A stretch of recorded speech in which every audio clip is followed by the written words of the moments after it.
Comenzamos entonces la tercera reunión de este simposio con la mesa que se refiere al tema central de este año, el agua, elemento de vida, fuente de vida. La primera ponencia estará a cargo de William Ibarra, profesor de filosofía, licenciado en filosofía y profesor en Chile, y se titula, que es, bueno, siempre no necesita más presentación porque hace muchos años que participa en este grupo, y su ponencia se titula El elemento agua como principio de vida y derecho humano. Adelante, Williams, te escuchamos.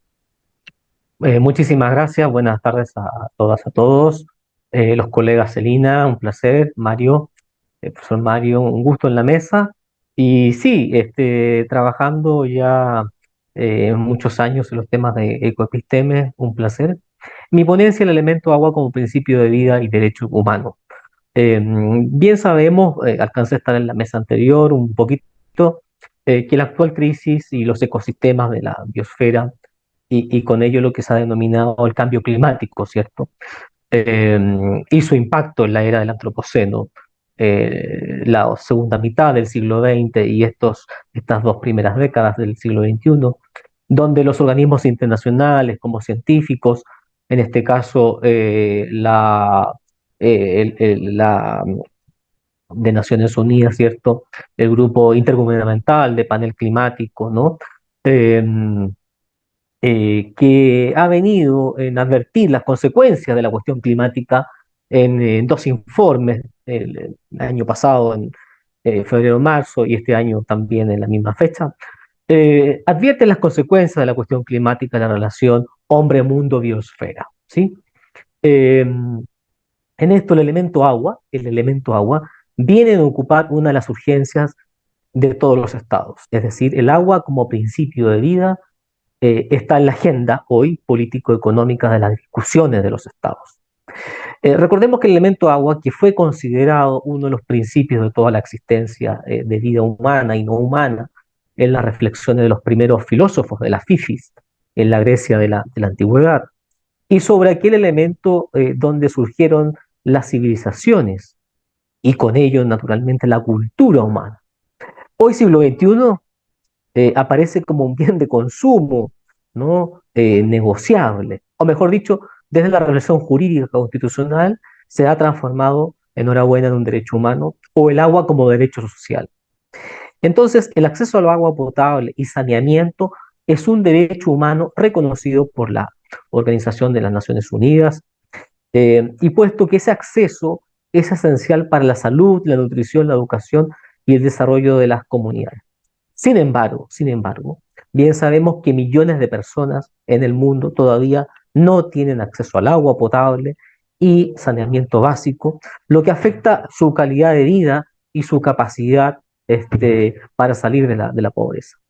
Entonces, desde la reflexión filosófica que planteo ahora, filosófica política, venimos en llamar la atención a generar una acción axial en las políticas públicas frente al elemento agua, dado que está en juego la propia supervivencia de la vida humana y no humana. De ahí que el proyecto Ecosisteme sea tan importante y que tenga una difusión en los próximos años en el accionar. Fue el propio Nelson Mandela quien dijo que, cito, la libertad política no existe si los pueblos no tienen acceso al agua, fin cita. De ahí entonces que este principio, ¿no? Este elemento, también es un principio ético. Bien, el agua como elemento. El agua es un elemento esencial para la vida en la Tierra. Es una sustancia química, ¿cierto? Compuesta por dos átomos de hidrógeno, ¿no? Y un hidrógeno, y es fundamental para el funcionamiento de los ecosistemas. La agricultura, por siglos y siglos, la industria en la revolución industrial, ¿no? La energía y últimamente la energía y la vida humana en general. Por tanto, como principio, ¿no? Fundamental de muchas culturas y religiones. En la filosofía china, por ejemplo, el agua se considera como un símbolo de sabiduría y flexibilidad. En la cultura islámica, el agua es un elemento sagrado, fundamental, que se utiliza en la purificación ritual de lo propio, ¿no? En el mundo del Islam. En muchas culturas indígenas de América Latina, El agua es vista como un ser vivo y se le rinde culto a través de ceremonias y rituales, también en América del Norte. Por tanto, estas esferas que he venido, que quiero reflexionar como elemento, como principio y como derecho social. Un derecho social, el acceso al agua potable y saneamiento, es un derecho humano reconocido por Naciones Unidas. Y ese acceso es esencial para la salud, la nutrición, como bien dicho, y el desarrollo de las comunidades. Voy entonces al agua como principio de la vida. Fue Tales de Mileto, el filósofo presocrático, ¿cierto?, quien pone por vez primera este arjé, este principio, ¿no?, en la búsqueda de encontrar respuesta a lo que existe. Ya no es la respuesta del punto de vista mitológico, sino que ahora es una respuesta de los primeros esbozos científicos. El genio griego entonces se inclinaba a la observación y a la especulación, ¿sí? Por lo que cabe la posibilidad también de que Tales partiera de esta observación de las transformaciones que la materia puede experimentar. El tronco arde, se convierte en ceniza, el mosto de uva fermenta, etcétera, se convierte en vino, el agua corre, ¿sí? El agua genera vida, de lo que más hay es agua, observa en la naturaleza. Por tanto, su observación pudo conducirle a observar que esas sustancias pueden transformarse una de otra y que generan precisamente un principio común, y ese principio común es la vida. Quedaba entonces de determinar cuál era ese principio constitutivo. Para Tales de Mileto, bien sabemos, uno de ellos era el agua. Todo nace del agua. El agua, la cual es el elemento básico del que están hechas todas las cosas. Aunque tampoco conocemos con certeza las razones que le llevaron a este hombre de ciencias, este filósofo de la naturaleza, el agua como arjé, ¿no? Algunos de sus comentaristas posteriores coinciden en aventurar algunas consideraciones. El agua es la materia que se encuentra en mayor cantidad, ¿cierto?, en el globo, rodea la Tierra y corre a través de los continentes, impregna la atmósfera en forma de vapor, que es aire, nubes y el éter. Del agua se forman los cuerpos sólidos al condensarse por carecer de determinaciones, estado, forma, color, ¿no?, olor. Es apta para determinarse, entonces, el agua, por otro lado, es condición necesaria de lo vivo, ¿no? De lo vivo, de lo vivo humano y de lo vivo no humano. Hacer germinar las semillas, y es imprescindible para las plantas, los animales, etc. Hasta el punto de que la vida no es posible sin ella. El planeta, la Tierra, para Tales de Mileto, era un disco plano que flota en un océano infinito cubierto por la semiesfera celeste. De ahí su admiración precisamente a esta infinitud que era el agua. Entonces la existencia de un primer principio fue asumida desde este primer filósofo Tales de Mileto que busca ese principio, ese arjé, por los posteriores filósofos que van a también coincidir en otros elementos como la tierra, el fuego, el aire, etc. Bien, de ahí que quería ya comentar este filósofo, ¿no?, Tales de Mileto, como la búsqueda en el agua como principio y motor, ¿no?, de todo lo que tiene y posee vida. Avanzando entonces el agua desde este sentido como principio, como arjé que impregna todo, se ha transformado en los siglos posteriores en las distintas culturas, en sus ritos que ya comenté, ¿cierto? O ese cuidado, en el caso del mundo oriental, Medio Oriente, Lejano Oriente, Próximo Oriente, ¿sí? El cuidado profundamente del agua, dada su condición geográfica, es decir, el desierto, ¿no? El desierto, esas tribus que atraviesan el Sahara, ¿no? Esas zonas, ¿no? Encuentran precisamente en el agua, un elemento fundamental y axial para todo su proceso de desarrollo, ¿no?, de esa civilización y de esa cultura. Bien, dicho esto, el agua como derecho social, en el sentido que el acceso al agua potable y el saneamiento es un derecho humano reconocido por Naciones Unidas. Este acceso es esencial para la salud, la nutrición, la educación y el desarrollo económico de todas las comunidades. Sin embargo, millones, ¿no?, millones de personas en el mundo no tienen acceso al agua potable. y ese saneamiento básico, lo que afecta a la calidad de vida y su capacidad para salir de la pobreza. Por tanto, Naciones Unidas bien ha puesto en énfasis que ahí estaría un atentado a la propia dignidad humana. El 28 de julio del año 2010, a través de la resolución 64-292, la Asamblea General de Naciones Unidas reconoció explícitamente el derecho humano al agua y al saneamiento, reafirmando que, que el agua potable limpia y el saneamiento son esenciales para la realización de todos los derechos humanos. La resolución de Naciones Unidas exhorta a los Estados miembros y organizaciones internacionales a proporcionar recursos financieros y a propiciar la capacitación y la transferencia de tecnologías, por eso la innovación, para ayudar a los países en vía de desarrollo, en particular a los países más pobres, a proporcionar un suministro de agua potable y saneamiento saludable, limpio, accesible y asequible para todos. En noviembre del 2002, el Comité de Derechos Económicos, Sociales y Culturales adoptó la Observación General de Naciones Unidas sobre el derecho al agua. El artículo 1 establece que, cito, el derecho humano al agua es indispensable para una vida humana digna. Fin cita. Esta observación, la 15, también define el derecho al agua como el derecho de cada uno a disponer del agua suficiente, saludable, aceptable, físicamente accesible y asequible para el uso personal y doméstico. Por tanto, el agua como derecho humano se funda precisamente en esa situación de la dignidad humana. Reconocer formalmente el derecho humano al agua y expresar la voluntad de dar contenido y hacer efectivo dicho derecho puede ser una manera de estimular la comunidad internacional y a los gobiernos para que redoblen sus esfuerzos para satisfacer las necesidades humanas y básicas para la consecución de los objetivos del desarrollo del milenio, que esto fue desde el año 2012 en adelante. Por tanto, lo que propugnaba esta resolución, ¿no? En el sentido de mm, invitar a los países, ¿sí? Miembros, a todos los países del planeta, precisamente a la búsqueda de, mediante las tecnologías, la innovación, ¿no? De desarrollar para las comunidades ese hábitat necesario acerca del agua. El 2015, Naciones Unidas aprobó la Agenda 2030, después de los Objetivos de Desarrollo del Milenio, como comenté. Estos objetivos, estos 17 objetivos de desarrollo sostenible, que abarcan desde la eliminación de la pobreza a la lucha contra el cambio climático y el acceso al agua potable y saneamiento.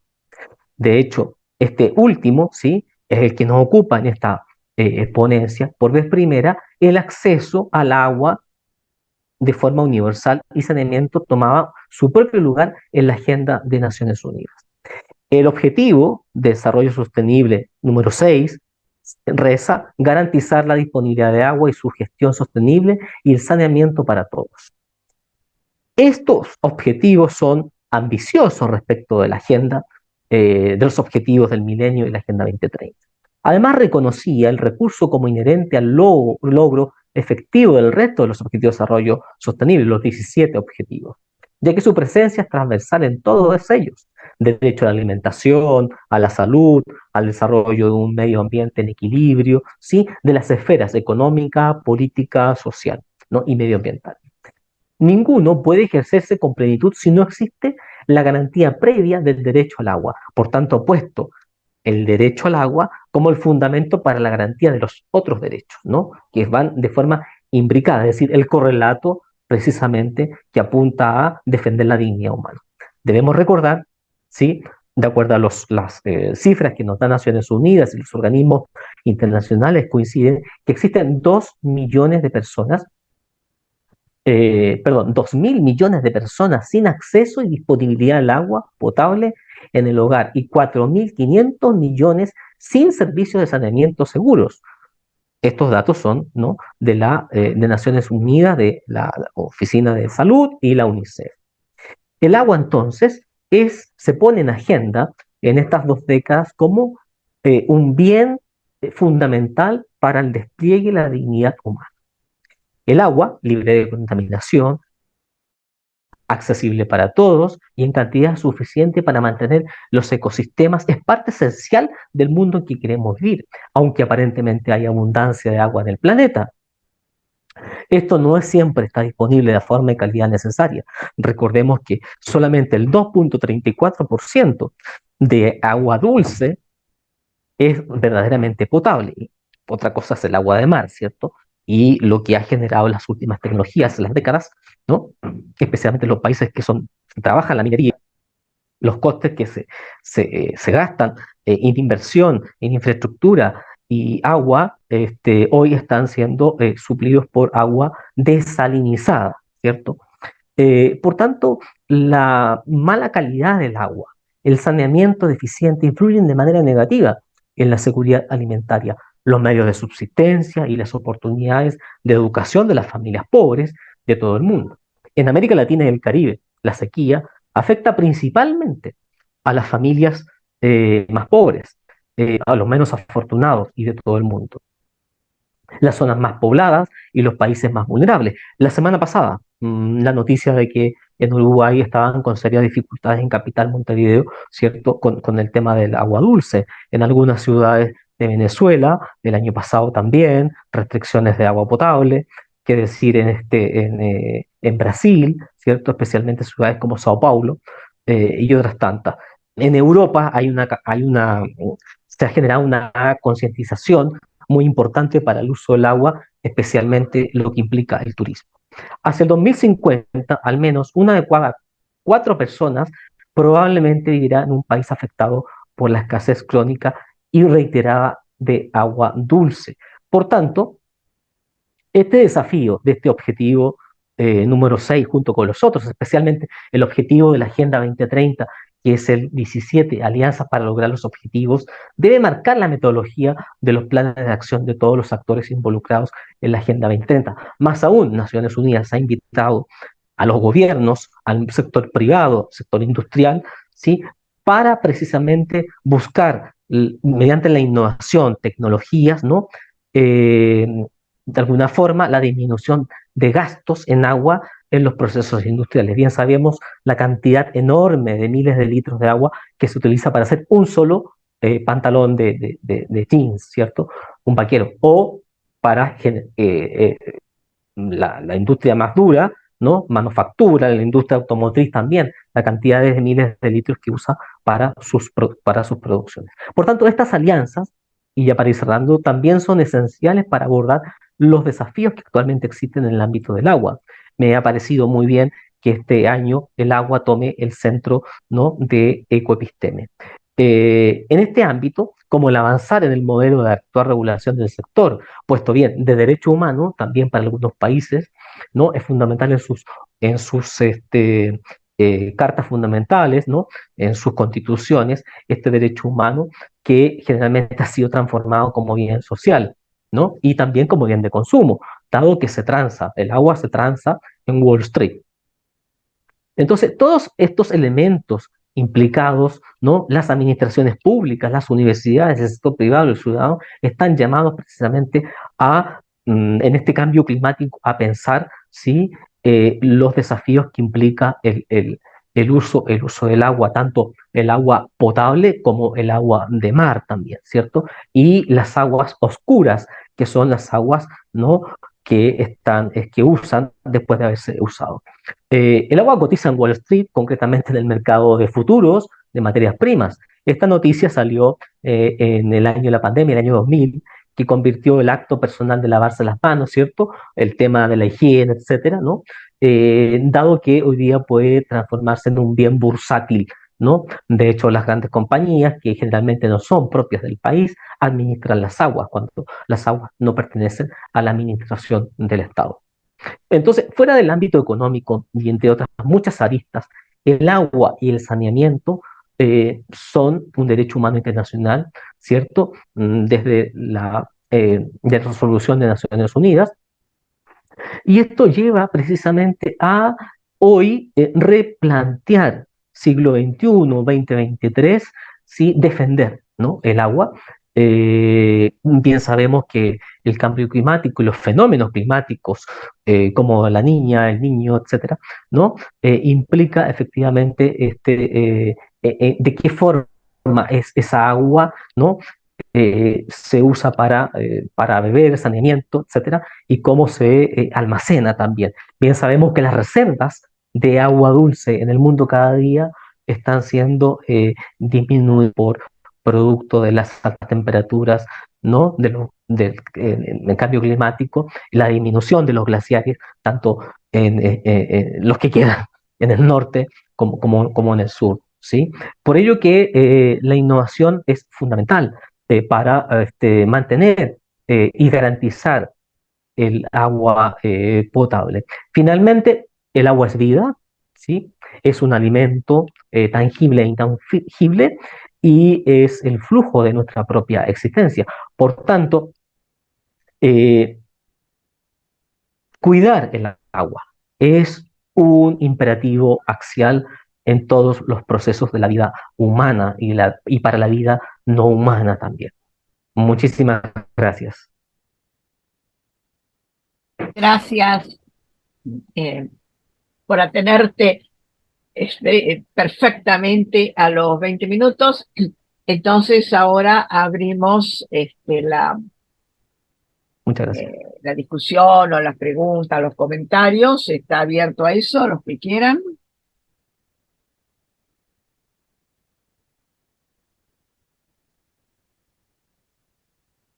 No sé si hay algún comentario. A mí me pareció una discusión filosófica interesante.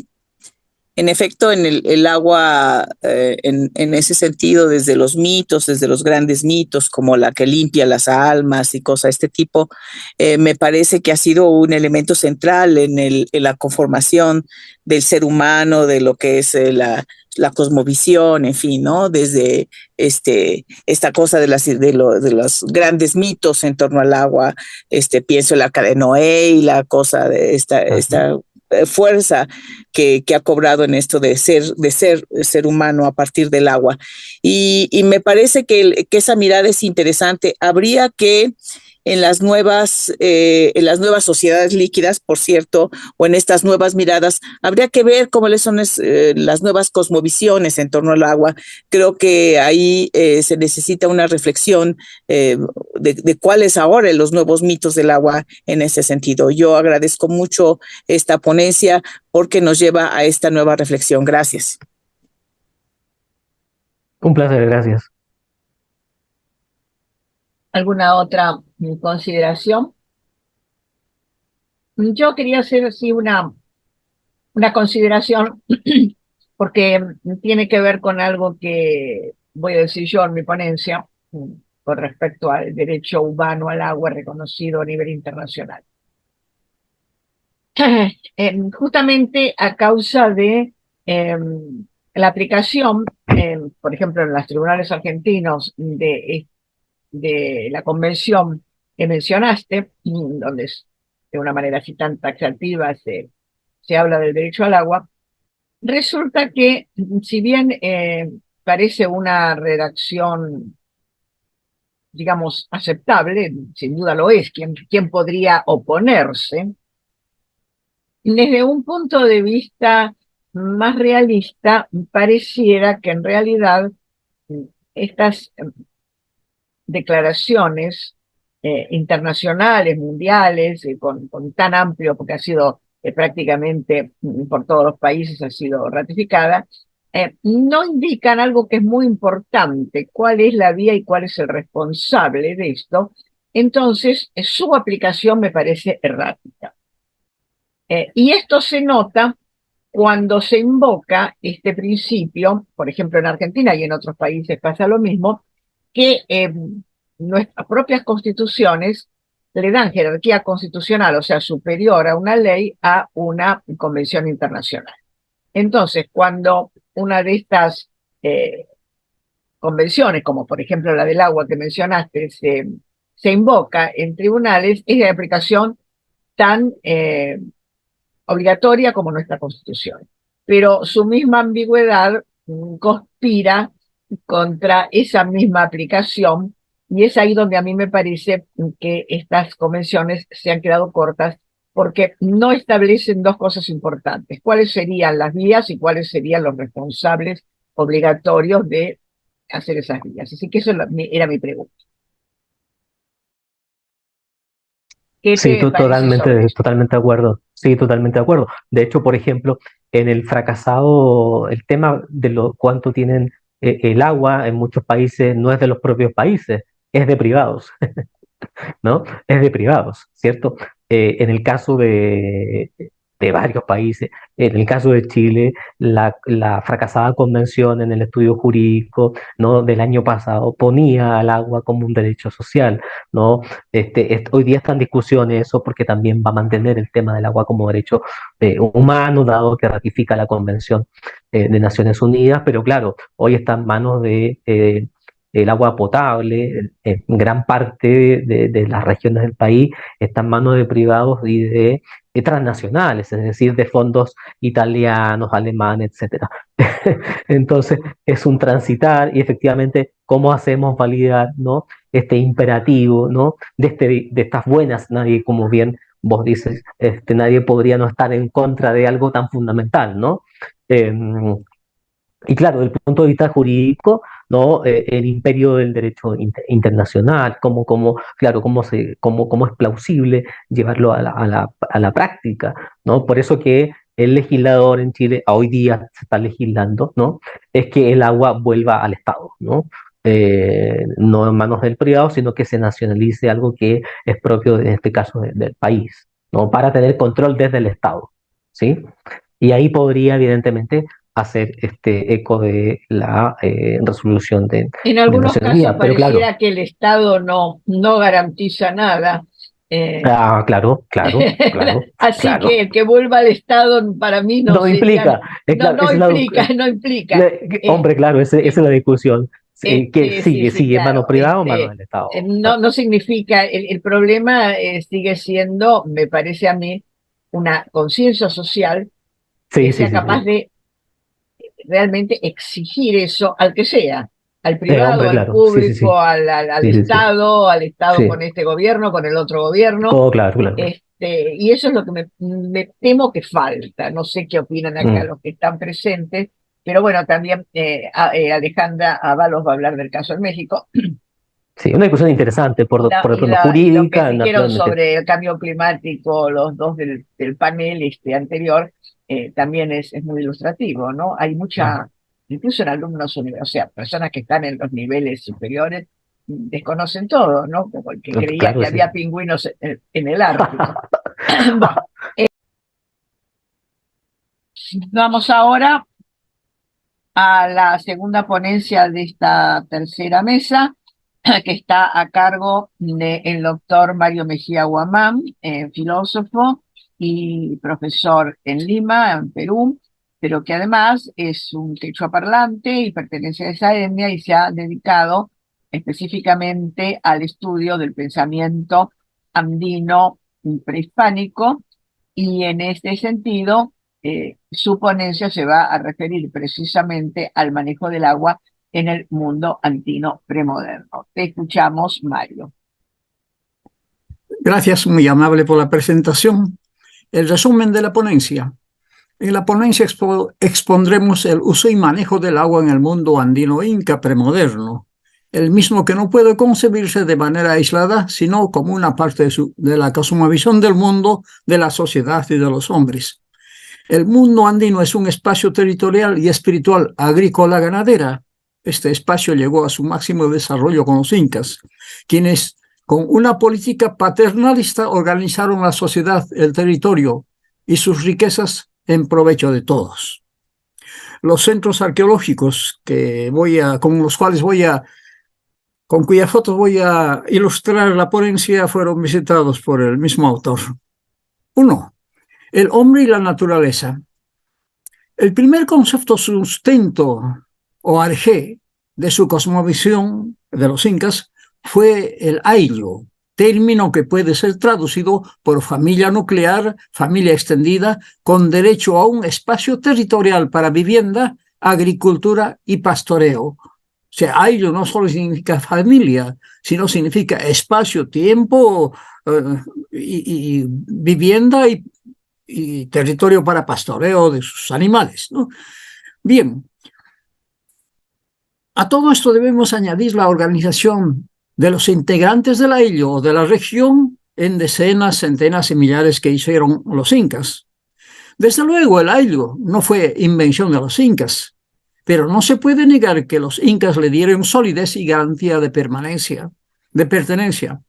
Pensamos que el eslogan de los años 60, tierra o muerte, sí, creado por los agricultores en los años 60 en el Perú, sí, cuando hubo levantamientos indígenas, sintetiza bien el significado de la tierra para los indígenas.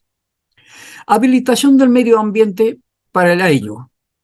Además, no fue suficiente repartir las tierras a la población y asunto arreglado, no. Con los incas se mejoraron las técnicas y medios para garantizar una buena producción. Durante su gobierno se hacía una especie de ingeniería social, esto es, la creciente población necesitaba de más tierras de cultivo y vivienda. En tal sentido, los incas prepararon previamente el espacio que ocuparía la nueva población, tanto para vivienda con acceso de agua, para la agricultura se construían andenes, o sea, terrazas, en la falda de los cerros, con agua proveniente de las cordilleras para regar los campos de cultivo. Los incas llegaron a contar con especialistas en lo que podemos llamar hoy ingeniería hidráulica. Le llamaban Uno Camayo, quienes fueron los encargados de dirigir la construcción y mantenimiento de los canales de irrigación. En muchos lugares, para conducir el agua, se recurrió a la construcción de vasos comunicantes para conducir el agua por debajo del nivel del suelo. Asimismo, en todas las comunidades, los púberes, llamados purej, que significa caminante, sí, tenían la tarea de recorrer cada mañana el curso de las aguas para evitar que éste se desperdiciara. En los Andes, los últimos días de invierno, era obligación de cada comunidad realizar la limpieza de los canales de irrigación, actividad que fue motivo de fiesta popular.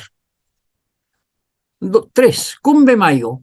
Como ejemplo de la ingeniería hidráulica en la sierra, aún se puede contemplar los canales de Cumbemayo, en Cajamarca, donde el agua discurre a 3.500 metros de altura sobre el nivel del mar, siempre cristalina y a la misma velocidad en todas las estaciones del año. La velocidad del líquido elemento está controlada por una serie de perturbaciones en la sequía, de manera que no pueda desbordarse. Este es el lugar que se llama Cumbemayo. Quizá es mezcla de cumbre y de río de cumbre podríamos llamar. Bien, aquí va lo que llamaríamos perturbación. En plena altura, decíamos, el agua corre a la misma velocidad y cristalina, justamente por esta técnica de la perturbación, para disminuir la velocidad, de manera que no se produzcan inundaciones, ¿no?, al bajar el agua de la cordillera. ¿Vemos más fotos cómo el agua discurre por estas perturbaciones? Sí. Aquí otra, por ejemplo. Aquí otra, podemos ver cómo los incas tallaron la roca viva para hacer el acueducto. Aquí continúa el agua y, por supuesto, siempre con perturbaciones. Sí, de manera que bajando de la cumbre, sí, no produjera daños en el ecosistema. Bien, aquí tenemos también, a pesar de que se ve plano el lugar, sí, aquí tenemos una perturbación. Sí, desde donde se ve el agua cristalina. Bien, cerca, o diremos, junto a las acequias, de cuando en cuando se pueden ver piedras como esta, así. Está lleno de signos, pero no sabemos qué significa. Pueda que prácticamente esté el plano, la fórmula de la caída del agua, o al menos del discurrir del agua. Tenemos otras inscripciones, y ahí se puede ver un poco el agua. Sí, unas piedras al fondo. ¿sí? Bien. Mire, no se ha podido interpretar esto. Por eso decimos, respecto a las inscripciones que se pueden observar en las fotos, sobre los que no hay duda de su autenticidad, debemos manifestar que hasta el momento no han sido descifrados. Algunos signos debido a la erosión del medio ambiente se han borrado. Sin duda, es posible que ellos sean fórmulas o explicaciones que tengan que ver con la ingeniería hidráulica. Tipón, otro lugar donde se puede apreciar la ingeniería hidráulica inca. Sí, ubicado a 19 kilómetros de la ciudad del Cusco. El agua nace de la montaña y discurre, sí, en todas las estaciones del año a la misma velocidad y mantiene su transparencia. Algunos historiadores piensan que Tipón, además de servir como laboratorio de hidráulica, pudo haber sido un lugar de culto al agua, por ser este elemento vital para el equilibrio de la naturaleza y para la vida del hombre. Aquí nace del propio cerro, es el ojo del agua. Aquí tenemos unos metros más abajo unas cataratas, por eso decimos puede haber sido lugar de culto al agua. Más, esta es, diríamos, una foto tomada desde arriba. Este es el lugar del nacimiento del agua, sí, cerca más o menos a la cabeza de la dama. Sí, es por donde nace el agua, sí, del cerro. Bien. Otra fuente de agua viene de más arriba, también nace en la misma montaña y discurría antes por estos canales, por el lado izquierdo de Tipón. En cambio, por el lado derecho hasta ahora circula el agua, como podríamos ver acá. Bien, este es un perturbador, sí, de manera que frena la velocidad del agua en la caída. Sí, ahí tenemos lo que decía, el margen derecho de esta ciudadela, diremos, sí, todavía tiene el placer de conducir agua y tiene estas cascadas, sí. Bien, y tenemos más cascadas precisamente del agua. Otro lugar donde podemos encontrar también el agua es en Sacsayhuamán y Qemco. Sí, siguiendo esta ruta, llegamos a un lugar que se llama Tambo Machay. Se piensa que era un lugar de culto al agua. Aquí en la foto, dentro del círculo, podemos ver a unas personas. Es por donde sale el agua. Sí, de la montaña también. Machu Picchu. El grupo arqueológico de Machu Picchu, en este grupo se pueden apreciar todo un sistema de canales, dado que todo grupo arqueológico inca tenía una zona agrícola, religiosa, de gobierno y de viviendas para los soldados y el pueblo. Actualmente desciende el agua por un delicado canal cerca del Torreón. Sí, por sus características podemos inferir que también era un lugar de culto al agua. Aquí podemos ver, sí. Aquí prácticamente podemos ver una división, seguramente artificialmente se echaría agua o chicha aquí para que caiga a este pozo. Miren, esta es la cantidad de agua que sale ahora. Hace unos 50 años era un poquito más alto. Sí, pueda que los temblores, terremotos hayan, sí, malogrado los canales y ahora tengamos poca agua. Aquí tenemos, continuando, ese mismo agua va bajando de andén en andén, sí, de plataforma a plataforma. Por aquí discurre, sí, otro poco de agua. A esto le llaman los turistas baños del Inca. Sí, ahí tenemos en otro andén, sí, la cascada de agua. Y aquí tenemos, esta es la zona agrícola y por ahí corría agua y todavía corre agua hoy. Izaj es otro lugar, sí, donde se pueden observar los canales de irrigación, sí, para cada... Bien, estos canales de irrigación alimentan, sí, de agua a estos andenes. Esto está en el margen derecho de la ciudad de Pisac. Ahí tenemos más, una pequeña ciudadela, sí, y continúan los andenes, probablemente antes se cultivaban, hoy no se está cultivando. De vez en cuando tenemos otros, diré, se cambian los directores del Instituto Nacional de Cultura, y algunos con mucha razón dicen que se debían seguir cultivando en esos andenes para que no se malogren, porque si no se los usa, se deterioran. Entonces, ha habido épocas en las que se ha cultivado y otras en las que se ha dejado desierto. Esta foto es tomada por el lado de Occidente. Lo que acabamos de ver, este es por el Oriente. Sí, y continúa. Actualmente el agua que cae del Nevado y cruza esta montaña sigue utilizándose para el riego de los campos de cultivo. Ollantaytambo es otro grupo arqueológico. Sí, el agua probablemente venía desde los deshielos de la cordillera hasta la parte alta de esta montaña. Hoy definitivamente ya no llega el agua a la parte alta, sino el agua corre por la parte baja. Sí, como podemos ver aquí. Esto está a nivel del suelo.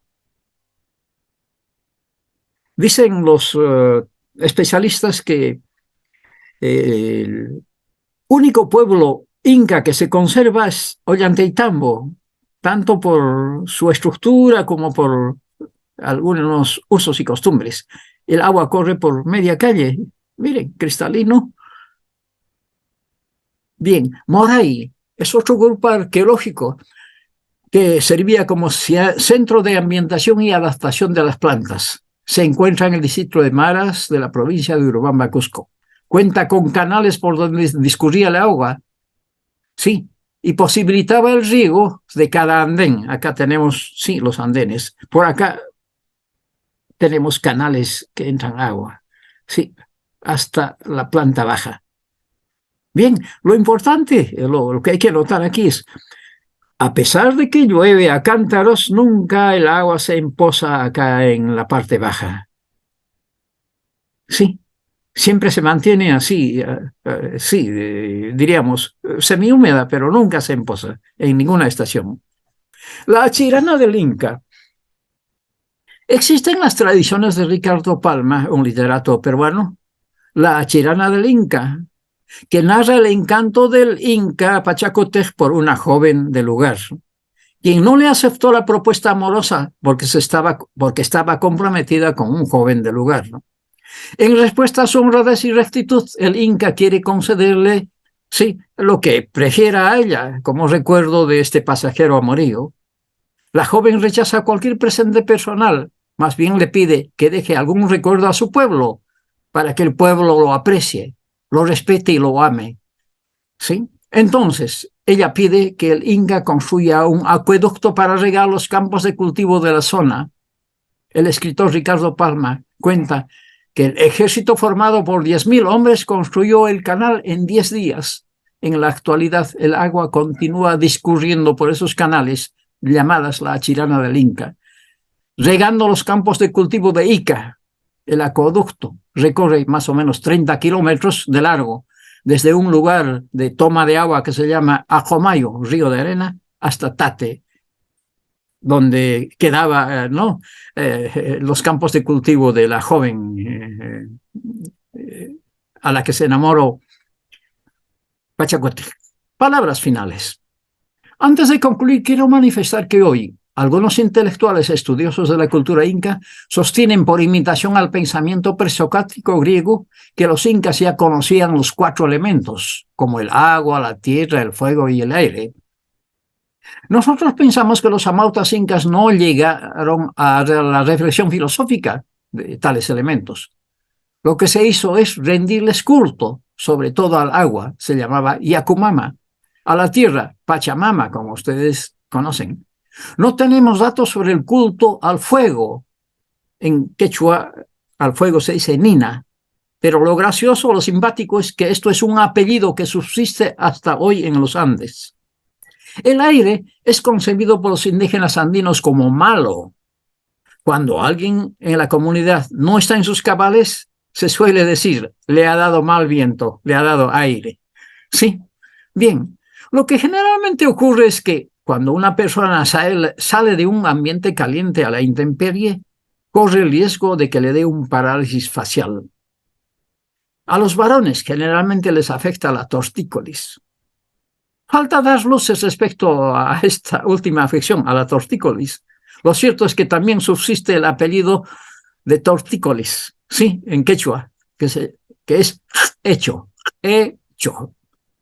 Pensamos así como se da culto a Pachamama, es lícito también retornar al el culto al agua, culto que probablemente fue combatido por los invasores desde su llegada a la América, ¿no? En el siglo XVI.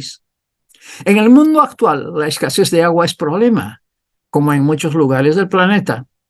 Pensamos que una de las razones en el Perú se debe a la ausencia de una política poblacional, sí, que da lugar a una migración descontrolada del campo a la ciudad. Por ejemplo, a Lima, la capital del estado peruano, donde residen en la falda de los cerros más de 8 millones de migrantes andinos. Sí, ellos tienen que pagar caro por el cilindro de agua para comprar, ¿no? Porque no existe agua. Por otro lado, en la misma sierra, a pesar de que existen leyes específicas para el manejo del agua por las mineras, estas quedan en papel o son letra muerta en la práctica. Pero sus efectos son la contaminación del agua potable y de las fuentes para el agua de riego y para la bebida de los ganados. Los tubos de desfogue de las aguas servidas de las minas muchas veces corren paralelas a los tubos del agua potable.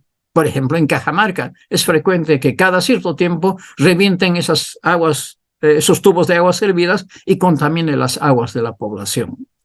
Bien, como decían los expositores que me precedieron, el agua es vida. El agua es vida. Sin ello no podemos vivir. Y es una pena que en el Perú todavía algunos políticos en época de propaganda digan, voy a traerles agua. Y para muestra, sí, el político va seguido de 2 o 3 camiones cisternas, ¿sí? Por supuesto, el día que perdieron pues, no hay tal agua y además 3 o 4 o 30 camiones cisternas no pueden abastecer todo el cinturón de Lima, sí, en el cual se necesita agua. Bien, gracias. Es todo lo que podría exponer. Quizá un poquito. El agua es importante. En algunos mitos aparece también del mundo andino. Por ejemplo, se concibe que la primera pareja, Manco Cápac y Mama Ojolio, salieron del lago Titicaca. Sí, bien. Gracias por Muchas escuchar. gracias. Muchas gracias, Mario. Te pido que cierres, así nos vemos. Y abrimos entonces a la charla, a la comunicación. Quería comentar que es cierto, ¿no? El tema de que los políticos lo hacen fácil. En Argentina tenemos el mismo problema, así como tú mencionas, los 8 millones de migrantes del campo a la ciudad que no pueden abastecerse de agua potable. En el cinturón que rodea Buenos Aires pasa lo mismo. Y en otros lugares más alejados, de las provincias del norte, etcétera. Y los políticos, sí, es cierto, con una pequeña actuación se colocan en la foto y inauguran algo que luego es insuficiente. Eh, Acá siempre nos reímos porque hubo un gobernador de la provincia, así que tiene problemas de agua, que habían hecho una cañería y entonces inauguró la canilla. Este, bueno, en fin, como vemos en todas partes se cuecen habas. ¿Alguna pregunta, consideración a esta charla tan linda de Mario? Pues felicidades. Una charla muy bonita. Gracias, Alejandra. En realidad pasa que como no sabemos de eso, no sabemos mucho, en realidad ni siquiera sabemos qué preguntarte, ¿no? Pero yo creo que sí, es importante, así como pensamos en las obras hidráulicas de los romanos, pensar en estas obras hidráulicas porque las sociedades antiguas, pero evolucionadas, como pudo ser Roma o los incas, tenían conciencia de la necesidad de transmitir o trasladar el agua, y cada uno con sus modelos, diríamos, de ingeniería, ¿no? Ingeniería hidráulica, solucionaron esos problemas.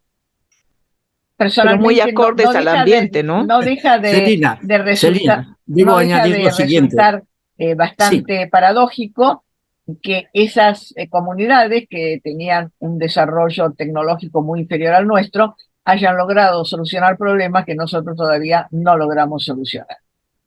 Es un Celina, comentario nada más. quiero añadir algo.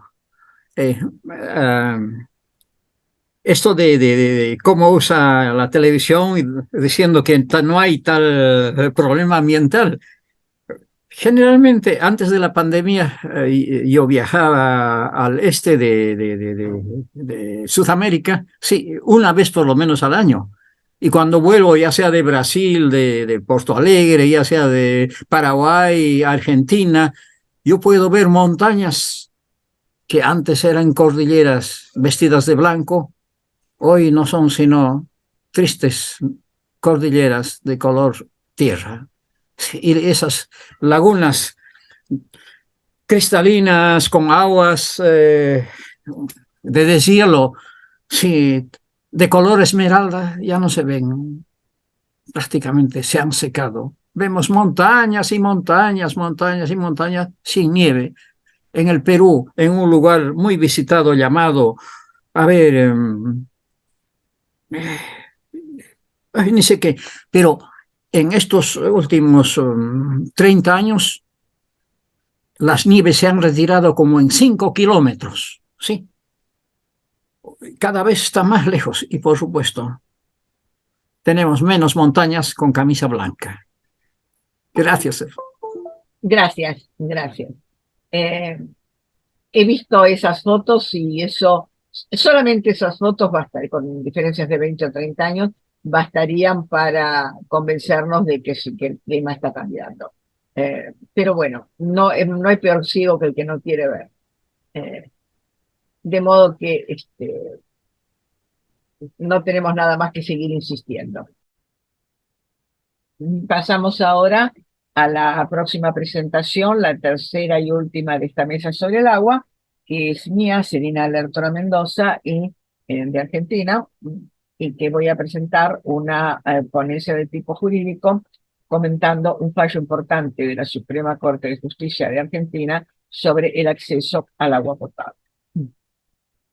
Tal como yo dije en varias oportunidades que he presentado trabajos de este tipo vinculados a la aplicación en el derecho argentino por parte de la justicia de legislación sobre el ambiente, en esta oportunidad mm, voy a comentar un fallo que me parece muy importante porque muestra diríamos de una manera casi completa, todas las problemáticas que pueden darse en este pasaje entre la legislación, la praxis real de los ciudadanos y la justicia. Cuando una normativa no se cumple o cuando hay divergencias acerca de cómo interpretar una normativa y estas divergencias no se solucionan por los medios habituales y tradicionales, entonces se recurre a la justicia. En el sistema argentino, los temas ambientales están en todos los niveles, desde los niveles municipales hasta los niveles federales, que son niveles en los cuales se pone en cuestionamiento temas que tienen que ver con las garantías constitucionales y que en ese caso pueden llegar hasta la Corte Suprema de Justicia de la Nación, como es el caso que voy a mencionar. Por la misma razón que somos un país federal, tenemos si bien a diferencia de Estados Unidos tenemos un solo ordenamiento civil penal nacional, no hay para cada estado, sino que eso es nacional. Sin embargo, en muchos aspectos hay legislación local. A esto le llamamos concurrente. La legislación ambiental es concurrente, es decir, tenemos una norma nacional, aparte de la Constitución y los tratados que la Argentina ha ratificado, tenemos una ley nacional del medio ambiente, que es una ley que fija los contenidos mínimos obligatorios para todas las provincias, o sea, los estados federados. Y después cada provincia tiene su propia normativa. Asimismo, el sistema nacional tiene su propia línea, digamos, judicial, que es el sistema nacional para la Ciudad de Buenos Aires, que es federal, y los distritos son las cuestiones federales, y las provinciales.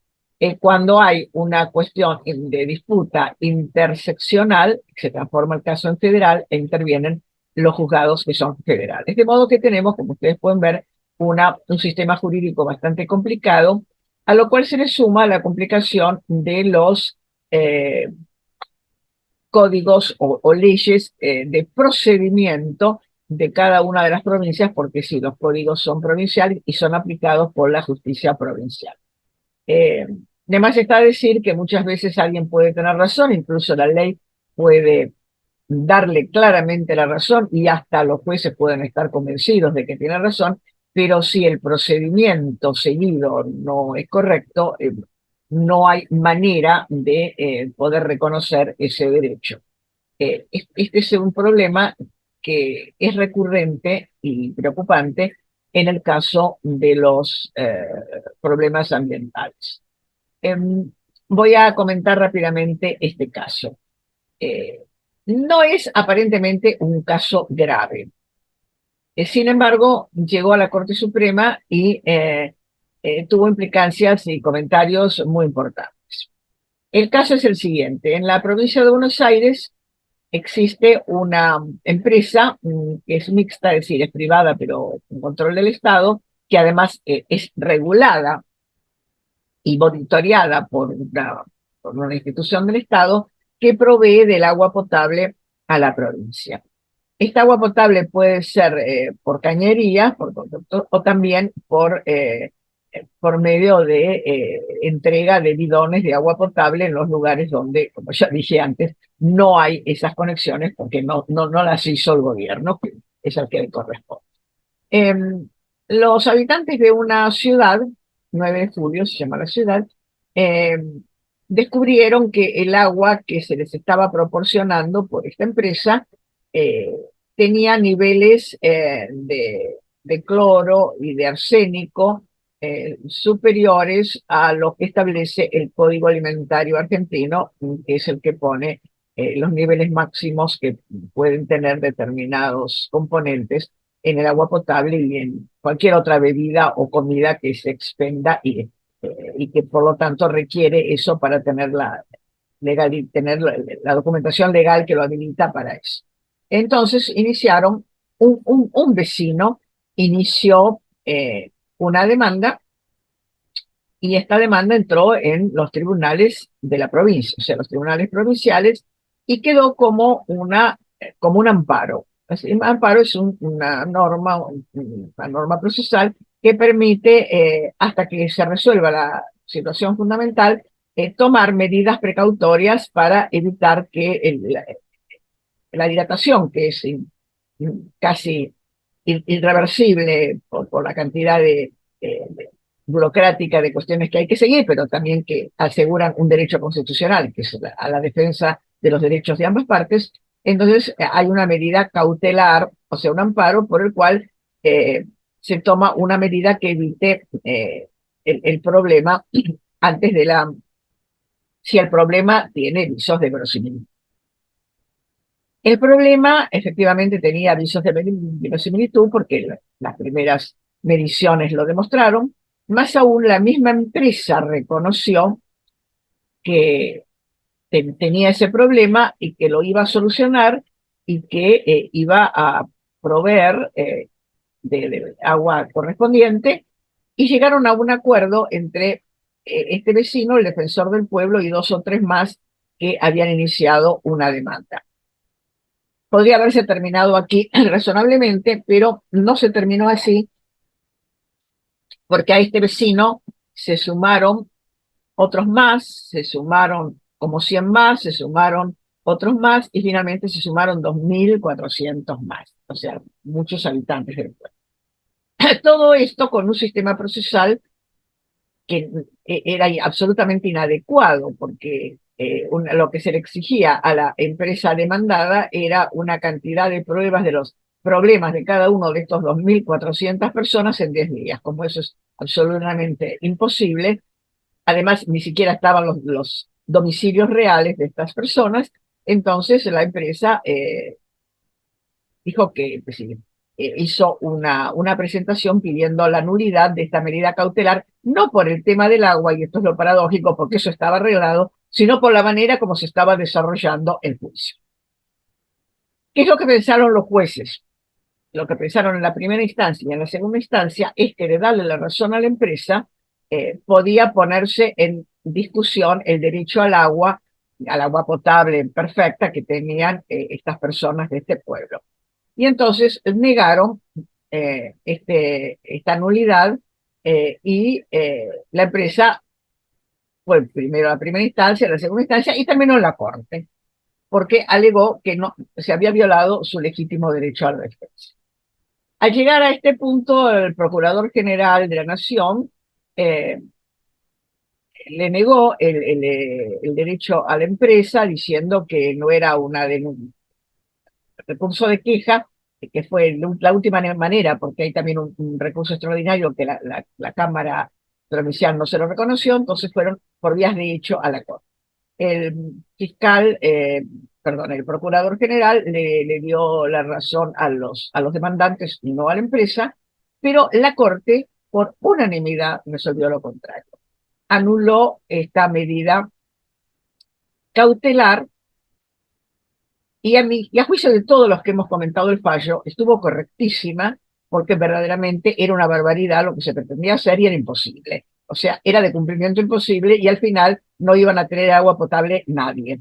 Pero el tema que a mí me parece muy interesante es que precisamente el tema del derecho al agua potable no era objeto de este pedido a la Corte. Lo que se le pedía a la Corte era que anulara el amparo en cuanto al procedimiento que se había seguido y los abogados de la empresa decían que no se había cumplido con una obligación que también es legal y constitucional de considerar este tipo de demandas colectivas. La gente en general no entiende que una demanda colectiva para este tipo de temas es no solamente mejor, sino que es la única vía posible. No lo entendió, y esto es lo grave y lo que yo comento en mi nota, no lo entendieron, no digamos los abogados de las partes, sino que no lo entendieron los fiscales de primera instancia, no lo entendió el juez de primera instancia, no lo entendió la Cámara, no lo entendió el Procurador General. Por suerte lo entendieron los jueces de la Corte y comprendieron que había que apuntalar ese tema, que cuando hay una cuestión ambiental hay que seguir el procedimiento que la ley establece porque ese es el que garantiza que todo sale como tiene que salir. Pero a propósito de esto, yo, en mi interpretación, y es lo que sostengo, por supuesto, en el trabajo está todo esto citado, es largo, con textos copiados exactamente de las disposiciones, como para que ustedes tengan una idea de lo que fue realmente el proceso, que llevó años. Esto es un fallo del año 2014, pero llevaba años. Lo interesante del caso es que la Corte comprendió que de alguna manera tenía que introducir el tema del derecho al agua, que nadie estaba cuestionando y que no era un objeto del fallo. ¿Y por qué? Por una razón curiosa.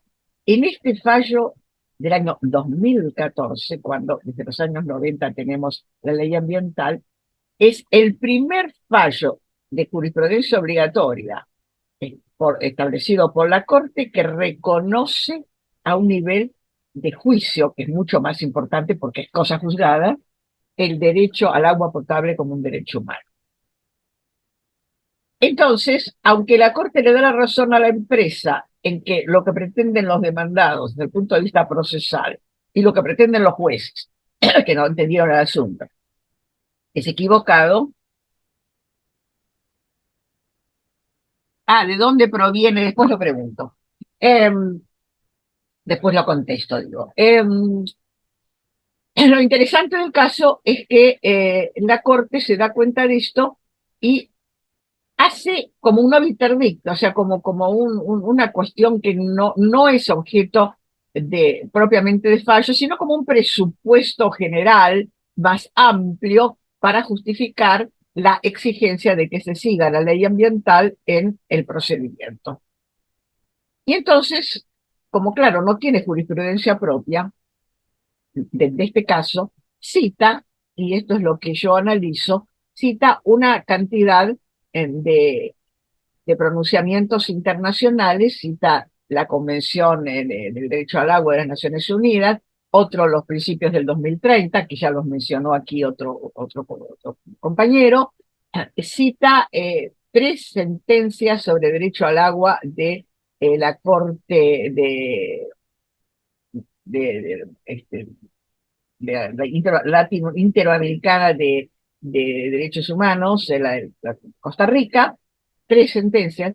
Ninguna de esas sentencias, ni el de la Convención de los Derechos del Niño, la Convención de los Derechos de la Mujer, donde se habla en general del derecho al agua, pero ninguna en realidad tiene que ver exactamente con el caso en que se está planteando, porque acá se habla no del acceso al agua en general, sino de un agua potable y dentro de determinada calidad del agua potable, porque el agua potable que la gente estaba recibiendo era potable, pero digamos, no de la mejor calidad. Entonces, es un plus lo que la gente pedía y no es lo que dicen los documentos y las declaraciones que la Corte cita. O sea, están citadas, ¿por qué están citadas? Es lo que yo me planteo. Están citadas porque a nivel de un país que no tiene una jurisprudencia eh, firme sobre este tema, porque no se han dado casos importantes, que tampoco tiene una jurisdicción ambiental y que no tiene antecedentes, lo quiso señalar, y lo quiso señalar con argumentos de autoridad que no son muy felices analizando el fallo en cuanto a la pertinencia, porque lo que se pide es otra cosa, mucho menos que lo que exigen, quiere decir, mucho más, el incumplimiento era muchísimo menor, infinitamente menor que el que se denuncia en esos tratados. Sin embargo, me parece muy importante que la Corte haya, primero, declarado este derecho humano al agua potable.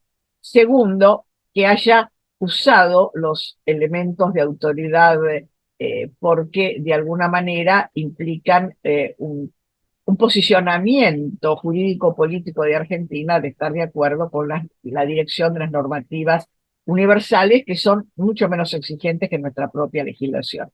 Y lo tercero, que dentro de todo ese mismo fallo dijera que no solamente hay derecho al agua potable, sino al agua potable de mejor calidad. Y esto es mucho más de lo que se suele exigir a nivel internacional, como cuando a nivel internacional se exige que se dé un tratamiento médico a todas las personas sobre cual cosa, pero no el mejor tratamiento médico, sino el que se pueda.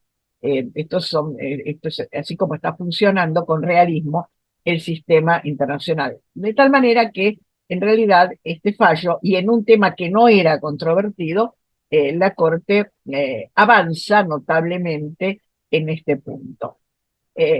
Pero al mismo tiempo, y lo que me parece muy importante, es que también por primera vez la Corte, vamos a decir así, le da un reto, le da una advertencia a todos los tribunales inferiores que intervinieron y por tiro de elevación a todos los que intervienen en cosas similares, acerca de que no basta con reconocer los derechos, sino que es necesario que judicialmente tengan el procedimiento que corresponde. el procedimiento que corresponde para estos temas, como dije, se llama acción colectiva, tiene un tratamiento específico que hace que una vez que se instaura una demanda, cada uno de las personas que sigue, que adhiere, es una adhesión automática, pero que, claro, le da derecho a la resolución general del caso, pero no a una consideración específica de su propio caso que después le permita, por ejemplo, un resarcimiento económico buscado individualmente. En otras palabras, que uno puede tener la sospecha de que las personas que no quieren sumarse a una demanda colectiva, no siempre es porque no sepan, los abogados se supone que tendrían que saberlo, sino porque haciéndolo como particulares tienen la posibilidad, si ganan en general, también de tener un resarcimiento económico a título individual y no colectivo, lo cual de alguna manera desfigura y tergiversa el procedimiento colectivo que busca que todos solucionen su problema de la misma manera y no que beneficie económicamente o con determinadas medidas a unos y no a otros, como pasa en un procedimiento común con muchos actores, ¿no? Cada uno es un actor a título propio, aunque el juicio sea uno solo, y cada uno puede tener una resolución diferente y uno tener mejor resultado y otro peor resultado. De modo que yo creo que lo más importante de todo este fallo, a pesar de que desde el punto de vista como declaración, y es lo que dicen todos los comentaristas, este fallo es modélico porque no solamente reconoce el derecho al agua potable, sino al agua potable de mejor calidad y le da esto un carácter de derecho humano de nivel constitucional y por lo tanto obligatorio para todos. eh, por esta razón, entonces, como digo, eh, me parece importante que lo haya hecho, pero sobre todo me parece importante que haya advertido a los jueces y a todos los funcionarios intervinientes que es muy importante respetar el procedimiento. Y como por un tiro de elevación, yo digo, creo que esto está señalando la necesidad de que haya una una sección especial, o sea, un fuero especial para atender estas cuestiones a cargo de funcionarios que verdaderamente sepan no solamente las cuestiones teóricas o legales, sino también las cuestiones procedimentales. De modo que para mí este fallo, yo que sostengo la necesidad de una jurisdicción ambiental, me parece que este fallo, sobre todo, termina apuntando a eso indirectamente, aunque no lo dice. Curiosamente, nadie parece interesarse por este punto. Las alabanzas a la Corte son por esa declaración, que en realidad, como digo, es obiter dicta porque no era un tema de discusión. Yo tenía dos preguntas por chat, que entonces, antes de cerrar, las contesto. Una pregunta es, ¿de dónde proviene el agua que la planta potabilizadora provee a la población? Eso depende, porque la empresa es para toda la provincia de Buenos Aires. Como pasa en toda la provincia de Buenos Aires, eh, hay tomas que son del Río de la Plata, o de otros grupos, fundamentalmente del Río de la Plata, o de Paraná, etcétera, y otras son de, de surgente, es decir, de subsuelo. Eh, y también por eso, por esta diferencia en el agua del subsuelo, es que se dan estas situaciones, ¿no? De que en algunos lugares es mejor y en otros no es, porque a lo mejor se aplica una, una misma, esto no fue materia del fallo, no fue materia del litigio, si en toda la provincia se aplican o no, no digo los mismos criterios, deberían aplicarse los mismos criterios, pero sí los mismos procedimientos. Eh, Eso no estuvo en discusión, lo que estuvo en discusión es que de hecho el agua que proveían, y el agua que proveían, básicamente el que era por cañerías, los que tenían cañerías y los que no por bidones. La empresa tenía unas zonas donde ponía a disposición de cada cada habitante de la ciudad, bueno, y lo tiene, porque todavía es así, una determinada cantidad de bidones de agua potable por mes que cada uno retiraba. Entre las cosas que se le pedía a la empresa, que eran una barbaridad, es que tenía que entregarlos a domicilio. El resultado de esto era imposible porque la empresa no tenía el domicilio de los 2.400. Entonces dijo, no puedo porque no sé cuál es el domicilio. Además, ¿cómo yo sé que esta persona que dice que vive ahí, vive ahí? Y eso tiene que ser el Estado el que me garantiza que esa persona vive ahí, porque si no yo estoy perdiendo mi agua. O sea, era un lío fenomenal que es inexplicable cómo no se dieron cuenta de eso, ¿no? La empresa tenía toda la razón. Yo le entrego en un lugar y cuando a mí me dan un certificado, que la policía dice de que esta persona es del pueblo, no me importa dónde vive en el pueblo, yo se lo entrego igual. Pero si tengo que acreditar un domicilio como me están pidiendo, entonces acrediten ustedes, señores, el domicilio. Hasta que esos 2.400 acreditaron el domicilio, ellos se morían de sed. Entonces, era totalmente ridícula la situación. No solamente era antijurídica, era ridícula. Pero bueno, y la otra que perdón mi ignorancia. La presentación colectiva y nivel particular para el simultáneo de la presentación particular, no, uno puede iniciar, es decir, un particular puede iniciar una acción particular y tendrá que seguir la acción particular. No lo inhibe. El tema es que lo más probable es que cuando el juzgado reciba esa demanda individual, diga que el tema está a resolución en una colectiva y por lo tanto no le dé curso, pero si logra hacer una presentación diferente de la colectiva, se la hace igual, se la van a rechazar, porque la colectiva tiene prioridad. Pero si logra hacer una demanda parecida, pero diferente, entonces sí puede litigar como particular. El tema no es ese. El tema es que un particular solo tiene muchas menos posibilidades de ganar un juicio que si son muchos. Y si son muchos y la acción, digamos, toma mucho estado público, hay muchas posibilidades de ganarla. De hecho, en general es así. Las acciones generalmente algo logran las acciones colectivas, algo logran. Ahora, al no ser colectivas, el tema del particular, es decir, al no ser formalmente colectivas, es que como sigue actuando procesalmente como particular, puede pedir un plus, etcétera. No, yo no quiero decir que este sea el caso. Digo que puede ser así. Y creo que los jueces de la Corte lo pensaron y por eso dijeron la acción colectiva tiene prioridad y cuando una acción tiene las características de que los perjudicados son indefinidos, entonces no puede transformarse en una acción particular porque si algún tipo de ese pueblo se olvidó de presentarse con una acción particular, aunque fueran 2.400, quedaba fuera. Eso también es una injusticia. De modo que me parece que esto es muy importante, la idea de que para que los derechos sean efectivos, tenemos que tener también las vías jurídicas para que sean efectivos. Y si esas vías jurídicas no están, o están, como es el caso argentino, pero no se aplican, entonces no se garantizan los derechos. Bueno, yo termino aquí y no sé si hay alguna pregunta. Yo quiero acá. Sí, ¿Me adelante. escuchan? Sí. Sí, Celina, yo quería ampliar un poquito lo del agua que recibe el 9 de julio, dijiste que es la población, ¿no? ¿Cómo? ¿Me escuchás? 9 de julio es la Sí, 9 de julio. población.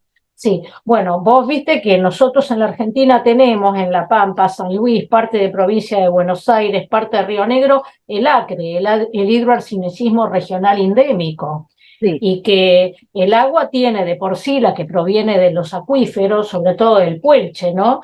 Tiene una concentración de arsénico que en muchos lugares es superior a la recomendada. Entonces, ¿no sería responsabilidad de la planta potabilizadora hacerle llegar a la población el agua que contenga por lo menos solo trazas de ese arsénico?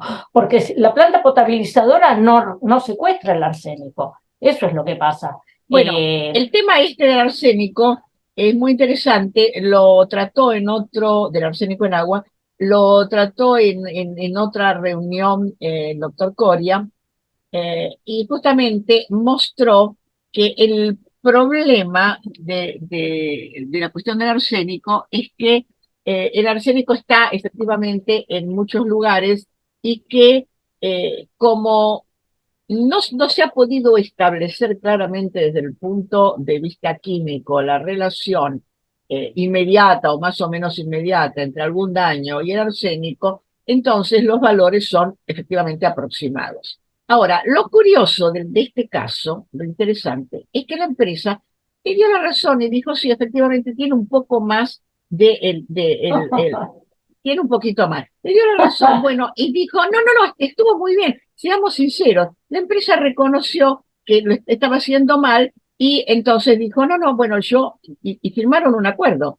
Firmaron un acuerdo y el acuerdo se estaba cumpliendo. Es decir, el juicio siguió independientemente del acuerdo. Por eso es que es un caso estrambótico, prueba de, obviamente, de una cantidad de abogados que se quisieron hacerlos vivos pidiéndole más dinero a la empresa. Eso no lo dicen los fallos, pero surge rápidamente. Y además, como yo dije, a ver, primero fue uno que ya ganó porque cuando hizo y presentó, en todo caso el problema no era la empresa, era el gobierno de la provincia de Buenos Aires, que en aquel momento estaba el gobierno de kirchnerista.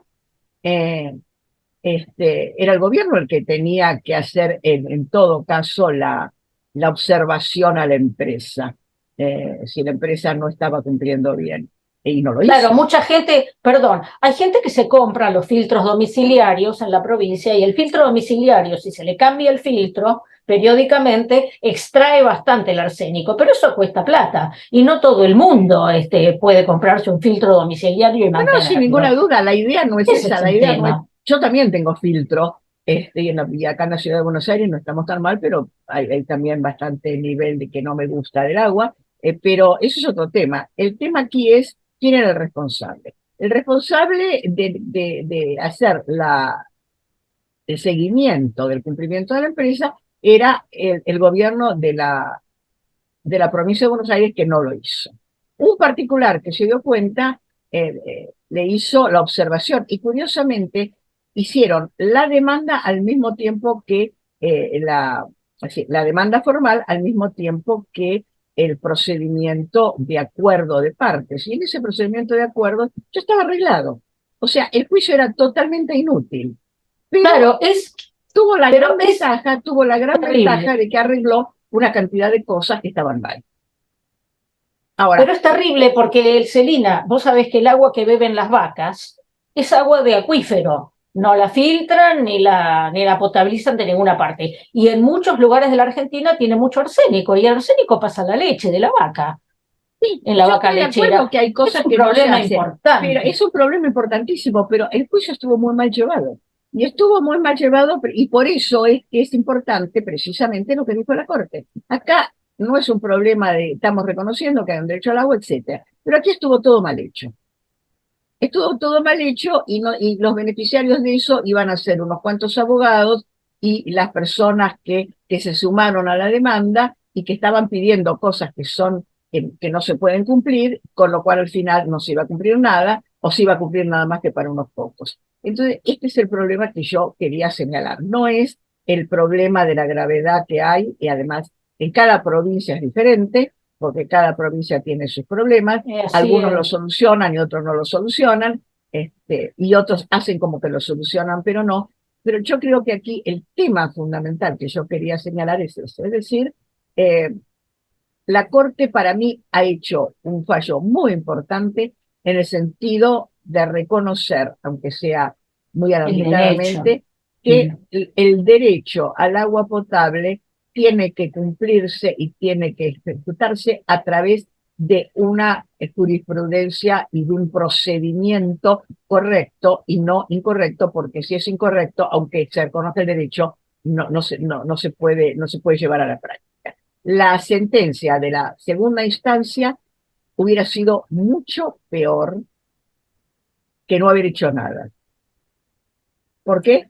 Porque en virtud de ese amparo, la empresa no iba a entregar nada, ningún Claro. agua potable, porque no tenía dónde entregarlo, no tenía los domicilios donde entregarlo. Entonces hubiera sido mucho peor. Por lo tanto, creo que tenemos que ver, más allá de los derechos, que sin duda existen y que los reconocemos, cuáles son las vías, ¿no? Y por Ujú. eso es que quería traer aquí este tema.